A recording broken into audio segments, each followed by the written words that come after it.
এবার উঠে এলো রাহুলের মৃত্যুর আসল কারণ।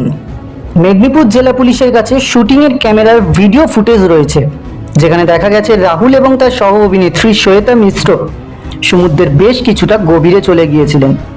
হঠাৎ ঢেউয়ের তরে দুজনেই পড়ে যান। শ্বেতাকে উদ্ধার করা অসম্ভব হয়নি, সম্ভবই হয়েছিল, কিন্তু রাহুলকে দীর্ঘক্ষণ খুঁজে পাওয়া যায়নি।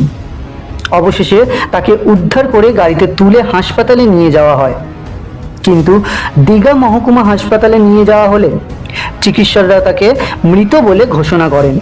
ময়নাতদন্তে জানা গিয়েছে যে ফুসফুসের ভিতরে অস্বাভাবিক পরিমাণে পাওয়া গিয়েছে বালি এবং নোনা জল। এমনকি রাহুলের খাদ্যনালী, শ্বাসনালী, পাকস্থলীর ভিতরেও বালি ঢুকে গিয়েছিল। ফুসফুস ফুলে দ্বিগুণ হয়েছে বলে জানা গেছে। অল্প সময় নয়, বরং দীর্ঘক্ষণ ধরে জলের তলায় ডুবে থাকলে এমনটা হয় বলে জানানো হয়েছে প্রাথমিক রিপোর্টে।